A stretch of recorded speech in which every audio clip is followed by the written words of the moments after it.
My name is Simon Onyx, Assistant Undersecretary for Undead Affairs. Simply here to prepare you for what's about to come. Ebenezer Scrooge, you will be haunted by 3 spirits. You know the story, do you? Are you certain? You know what comes after the happy ending?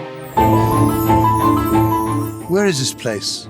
Ebenezer Scrooge. You must admit, you lived a wretched life. I changed. Oh, please spare me. I changed. I promised the spirits. Your promise was too little and too late. Well, what of me then? You will still get a chance of redemption by helping others to find their own. Well, if you're both here, where am I? Dead Dead? as a doornail. The 4 of us are now dependent upon each other, for better or worse. Dependent on each other for what? Redemption. Your second chance will have to be here now, Ebenezer. The same as ours. So don't muck it up.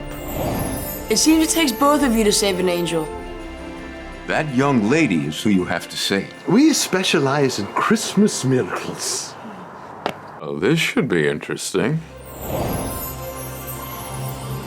Journey along for the untold twist in the life of Ebenezer Scrooge. The stakes are higher, the times unfamiliar, but the ultimate goal remains the same: redemption. Oh, and of course along the way there's music and laughter, good cheer and maybe a tear, if you're into that sort of thing, I suppose. Sometimes an ending is just a place for an all-new beginning, and this certainly is. Christmas, Christmas, how I missed you, Christmas.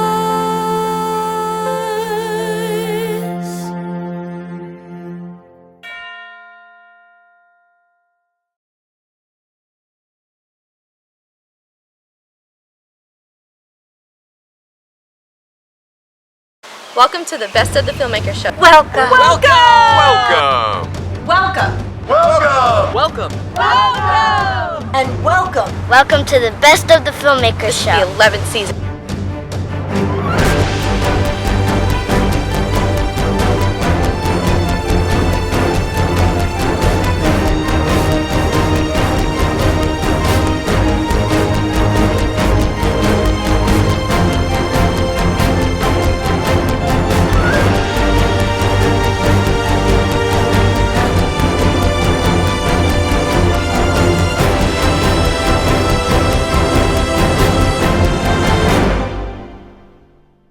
What was the hardest part for you bringing a whole new chapter to life? What was the Hardest part for you bringing a whole new chapter to life? You mean the chapter of me as the character? Mm-hmm. The challenges of actually not being that gruffy Scrooge. Simple. Simple. Good. So how would you describe Ebenezer Scrooge? Very good looking, dear.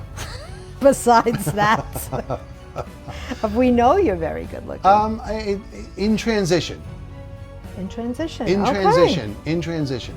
That's how I would describe this Scrooge. And he's learning life all over again.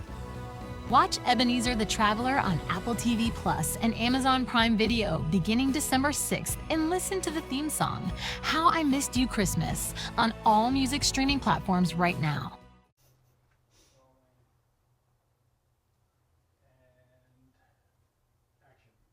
Oh, excuse me, miss. I'd like to order a coffee, please.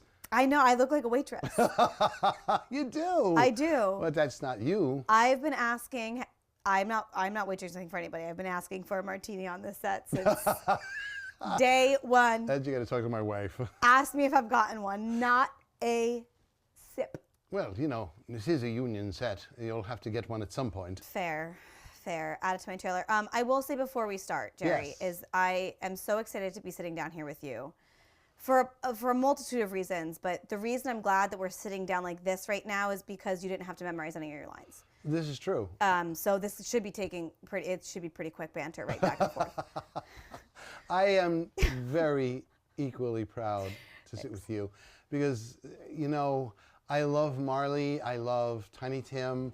Leland, I can't get enough of him and the rest of the team, but there's something about our connection that goes back to 2007 from his to us. And the reality is you're the closest one to me on this set. Yeah. Yeah, it's been a long time. It's funny that when you like actually put it down into like a year, I'm like, oh my God, how old was I in 2007? Don't do the math. Don't do the math. Yeah, but you come across as fan so beautifully that I feed off of you. And the scene I loved, strangely enough, one of my favorite scenes are when you and I come running up to the bar. Look. Yes. Yeah, the Boar's Den. Boar's Den, yeah. Yeah. Mm-hmm. What was your feelings on all that? I mean, I just think that we had a lot of fun. I do. Like, I think we have like a banter where like I can be quite mean to you, but like, you know that I'm kidding. Do you know what I mean? Like, Wait it's a minute. just, it's You're kidding? really... I never know that. Oh, I mean, I'm not, I'm so serious. I can't stand you. Right. Like, I do. I think that comes across, and I think that just natural chemistry that we have just is very much like siblings. Yeah. That works for our characters, and I think the history helps. I think that we have known each other for so long. Yeah. I really forgot that it was that long, but yeah, we have known each other for so long, and we've done so many, projects together, trying to, make this work and happen, and this is it. And this was the golden winner. Yeah. Yeah. Here we are on this. I have a question for you. Oh, please do. What's it like walking around in the real? Can I try again? Maybe I did have a martini. Go for it. Let's see that. What is it like walking around in the real world as Jerry with your sideburn mutton chop situations going on? Do you get looks? Well, everyone looks at me, dear. Oh, God. Well, let me tell you. First of all, I don't have this on all the time, and it is an ordeal. But it is real. Pull, yeah, I don't want to, but I just wanted you to confirm for the people at home that it is real. This is real. This is real. This is real. Yes. And so is this, in case anybody wondered. I'm just blessed with great hair. What can I say? Lousy skin, great hair. Okay. And a wonderful wife. I love that. But point is, to grow it in, people do look at you funny because my hair is brown, naturally dyed, of course. Naturally. And then I suddenly have this white growth, and they're like, look at you, like, what's with him? Yeah. And it is, I've gotten used to it now. Fair. Because at this point, yeah, I know the finger pointing. Is it itchy? It is. It grows in, it's very itchy. It's very annoying. I was waiting for the director to say, go ahead, shave it off for this, but he didn't, so now I'm suffering through it today. But this is your vision. You did this to you.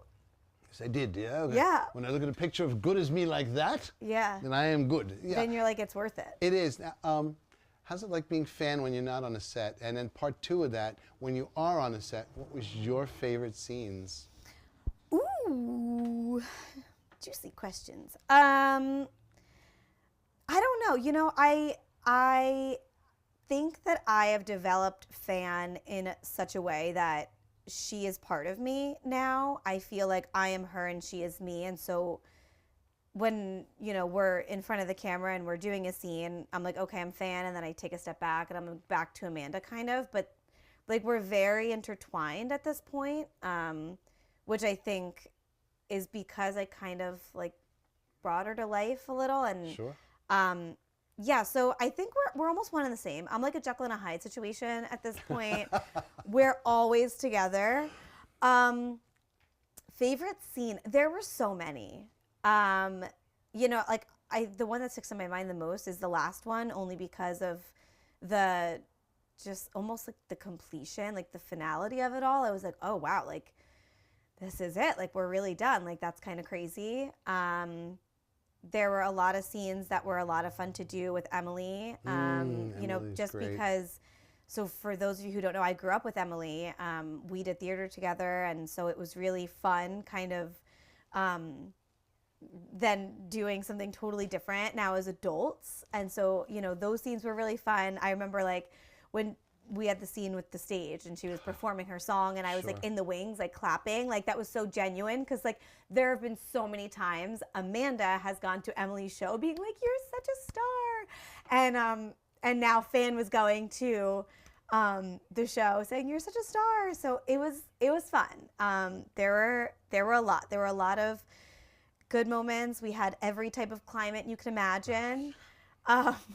You know, we had lots of bloopers to show for this situation, I'm sure. Yeah, one comes to mind. See, I studied all my lines. I knew them. You did? Is that a question or an answer? It was both. It's funny. It was both. Yeah. Did you? What is your process? You know what? There is no process. My brain, here's my real thing. If you blame the teeth, Jerry, I'm going to lose it. No, I'm not. It's my teeth. I'm so, can somebody give me some water? It's my teeth. No. I'm so thirsty. I forgot my line because I'm thirsty. No. See, I have actually 3 working brain cells. 2 are on vacation and 1 called in sick. So it's an autopilot. I'm so sorry to hear that for and the thank one. God Joe Valenti has the patience of a saint in heaven, because how many takes I did with, and that little minute, something. Sure. But I will tell you that the scene you described with Emily, I actually had tears in my eyes. Oh. I admire her, I guess because of her stage background, and she's just a good human being, and I love that about her. So watching her perform was like, oh my God, she's really good. Yeah. And the scene that you and I came out of, which was so funny because it started in Long Island, stepped on the New Jersey, wound up in Oklahoma, turned the corner, and back in Long Island. It was that was wild. And when she yelled at me, "You did what?" Whoa, easy does it. Yeah. I got like, whoa, don't, you know. But I think that the chemistry between you and her is probably due to your excellent acting ability, both of you together. Of course. Not to mention the fact that you did know each other for so many years. Yeah. And I think that all gelled, and whatever rubbed onto me, because you and I, we just seemed to come together well. And I hate to pat ourselves on the back. You got to give credit where credit is due. Got to give credit, right? But it is, and people have said that. Are you really related to her? Because, oh my God. Because we look so similar, right? We are identical. Yeah. If you and I stood 5 feet away, let's say from somebody like Michael Kaufman, who doesn't know anything. Right, you're naturally dyed. He's going to think we're hair. brother and sister, right? That's the whole thing in a nutshell, you know. Right. Looking at you is like looking in a mirror, Oh actually. my God!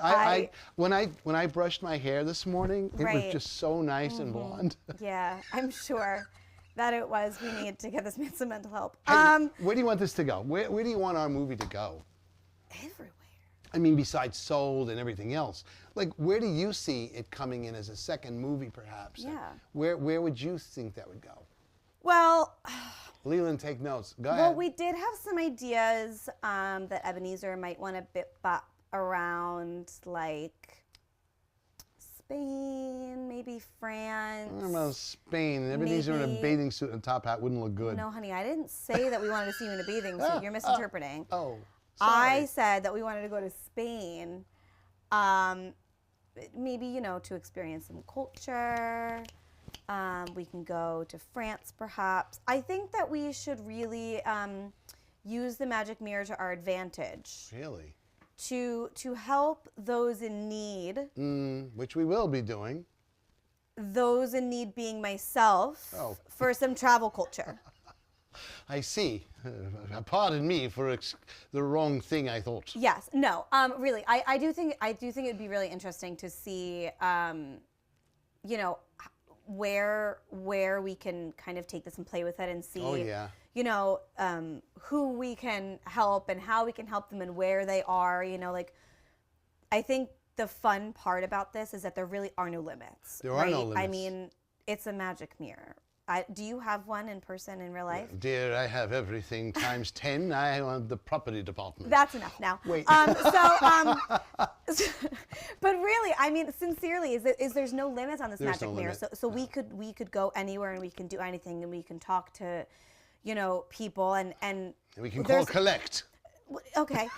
There's also no limit though on planes. Like we're in the living, like the realm of the living, but we're also kind of like playing around in the realm of the dead. So I just think that aspect, like where we can literally go anywhere and do anything, is just so fun to kind of mold together. I'm not doing the molding. I'm just doing what I'm told. Leland is the molder, but I just think it could go anywhere and do anything. Well, I heard a rumor. Now, I don't know if it's true or not. Okay. And but I heard the 1940s might be our next stop. Why? Well, it would be a trolley car. We're not going to say why, or something along those lines. But let's see where it really goes. You know what I want to ask you? So I break into Scrooge's voice any time in the world because I can. Yes. I want to hear Fan's voice. I never. I I don't wanna hear unless Mr. Joe Valenti says action. As Fan, I am me. No, I love the voice. Maybe it's a soft voice. It is. She's soft. Yeah, Jersey Amanda's not so soft. Fan. Jersey Amanda has been called abrasive on occasion. One of your better words. Yeah. Fan is a lot more soft. I think we are a lot. But where did you get the voice from? From her. So you just cobbled together this soft voice. Yeah, I just found her voice in terms of she was just a lot softer and more soft-spoken, but I think she is sharp and she's witty and, you know, she's able to throw the punch without throwing the punch, which is what I love about her. And yeah, I'm a little bit more direct. Well, when you that's my Jersey roots. When I got knocked over by those two ruffians over they were hysterical. Ruffians. They were hysterical. They were, and you began teaching Ebenezer. You said, Ebenezer, this is not your world anymore. Sure. Or whatever your lines were. I can't remember mine. I'm going to remember yours. Right. I was hoping that you wouldn't keep going because you would have been cut. Go ahead. No, but I think that was a really astute scene because you were telling Ebenezer that he has to understand. Yeah. It's not your world. It's not your, as your own words, it's not your counting shop any longer. Sure. Yeah. Yeah, so that was a very important lesson to learn. You know, I think that's an important lesson for everybody too, that there's always change and, you know, like the world is always moving and shifting and growing and changing, and so should your mind. Sure. You know, and I hope like people kind of take that away. Like, yes, your case was quite extreme, you know, coming from, yeah, Victorian era to present day, but I think that is a lesson that people need to just at least have an open mindset, sure. right? A growth mindset, and yeah, just learn from other people, or at least, you know, hear them. How do you like I mean, the two of us, like I said, I had tears in my eyes. You're clapping, I'm clapping, listening to Emily do that song 9 times. Yeah, it was with Joe's immense crew of. I liked the song the first 3, and by the 9th time, I was like, I'm done. I love it. I actually listen to it sometimes at home. Do you? Yeah, when I'm in the office, you know, I want to hear this song today. That's nice. Christmas, and then all of a sudden you hear, let Emily sing it. Yeah, you gotta let her do it. Yeah. But how do you like his music? Did you listen to all that background orchestration? Sure. And you know, Joe wrote the words to that, and he I was like, what can't you do? Yeah, right. Yeah. Really, honestly, it's interesting. It's interesting to see it from conception to you know what we have. Oh now. God! Remember we were all in the hotel room. Yeah. When Joe let us listen to the melody. That sounds weird. Well, there are secrets. It's not that kind of film. There are secrets there. Yeah. No, he let us all listen to it with such exuberance. Yes. And you know, watching Joe work his magic. You could see it on his face how proud he was of the sound that came through. It was just, okay, this is going to be good. And listening to that music, it gave me chills, first of all. Yeah. And that wasn't even anything but a rough cut, but it was beautiful. So right. Anyway, I mean, other than that, the sets I loved. Yeah. What was your favorite place? Oh God, tough one. Yeah. Tough one. I mean, here in Mount Sinai, I loved it. I loved the Yaphank Museums. Babylon Village was great. That was really cool. Hopewell, New Jersey was great. Amazingly enough, so was Tom's River. But I hate to say it this way, but I'm going to say the truth. As much as I love the 2 different states together, the rush of all of us getting on the plane, going to Oklahoma, and that scene where the drone comes in and you and I are actually walking. It was really cool. In a ghost town of Oklahoma, I think that gave me chills. And then Joe had gone there earlier with the drone. And when you see Oklahoma City, let Emily sing it. Let Emily sing it. I'm sorry, I got excited there. But I think that's it. And in closing, I can't thank you enough for being my co-star. And that I mean. Well, and really, I mean, thank you for, you know, I mean, we've stuck together for quite some time, and you know, from the very beginning to all the way till now, and it's been fun, and it's been an honor because you also believed in me, which helped me believe in me, and it's been awesome. So thank you. As much as I bust your chops. I love you, fan. I love you too. How much? I need to know in liters. No, honey. Don't push it.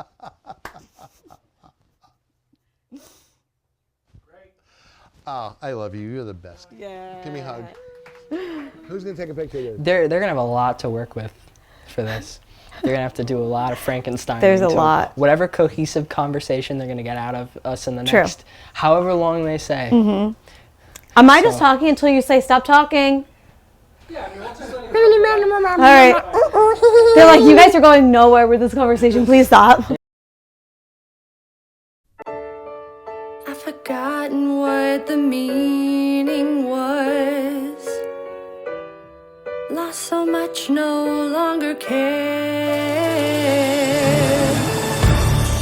So uncertain if I'd ever come around. Living life so unaware. You showed me how I was missing out on the things that mattered most to me. Letting go of all the weighing down of doubts. The magic of Christmas is what I needed to see.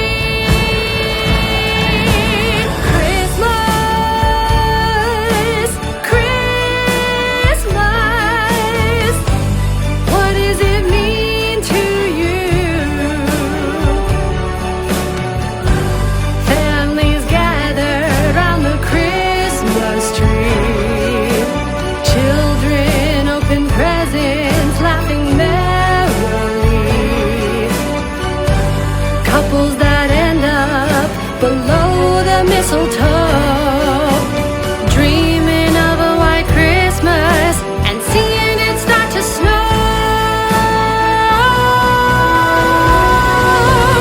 Christmas, Christmas, what does it mean to me? Never thinking I would see again. Thought my happy endings had come to an end. But like an angel who was just given wings, a new light is shining and everybody sings.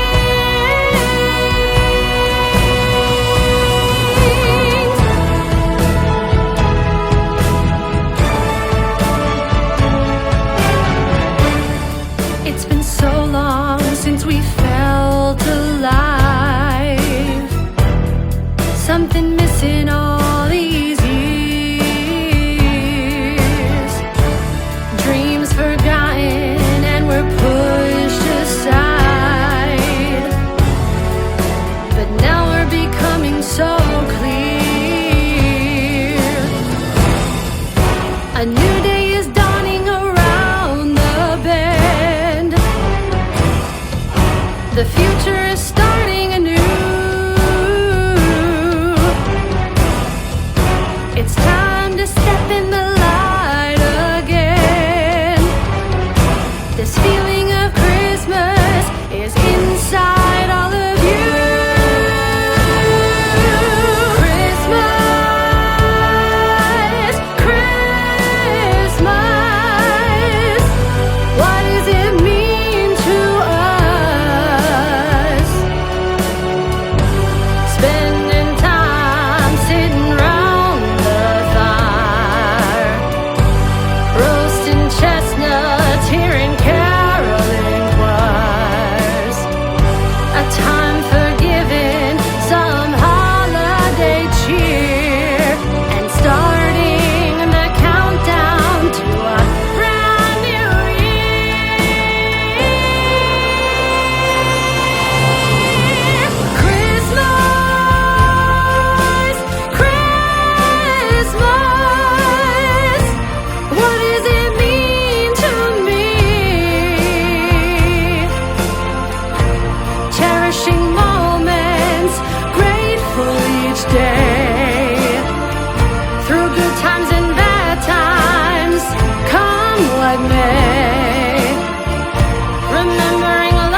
Christmas.